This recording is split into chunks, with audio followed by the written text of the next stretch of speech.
Tkompli toħroġ fil-beraħ ir-rieda tal-Gvern preżenti sabiex jattira u japprova proġetti ta' kwalità li se jħallu ġid kbir fil-pajjiż. Waqt li kienet jindirizza lil dawk preżenti il-Ministru Chris Cardona għalli sa issa l-Malta Enterprise allokat mal-133 proġett fil-waqt li assistid b'mod speċifiku lil 160 kumpanija. Dan ifisser ħafna aktar minn dak li approva Gvern Nazzjonalista f'5 snin. 36 mill-proġetti huma minn investiment dirett barrani. Iż-żieda fl-investiment kienet riflessa direttament fit-dħul tal-investiment barrani b'hemm kuntrast ma' tnaqqis ta' 130 miljun euro fl-2012. Fakkar li dan il-Gvern kommess li jsaħħaħ l-impjiegi u rrefera għal każ tal-ħaddiema tal-Aerofarm li diġà kien hemm kumpaniji privati li javviċinaw lil ħaddiema biex jinstabilhom impjieg alternattiv.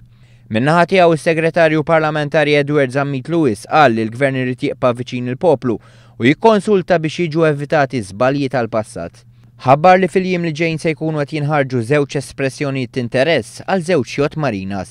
Tkellem ukoll dwar kif hemm bżonn li Malta tiġi rriklamata l-proprjetà ta' valur għoli, qal ukoll li fl-4 ta' Marzu li ġej se titnieda l-istrateġija diġitali bi pjan serju tal-2018 biex verament is-settur diġitali jingħata spinta bilan li jinħolqu iktar impjiegi ta' kwalità. Intant, dawk preżenti saqsew mistoqsijiet validi kjarifikaw bosta temi interess kif ukoll kellhom iċ-ċans waslu l-ilmenti u l-proposti tagħhom b'mod individwali lis servizz ta' customer care. Jirrispondu għad-domandi li saru kien hemm ukoll Michael Falzoni, il-Kummissarju għas-Simplifikazzjoni.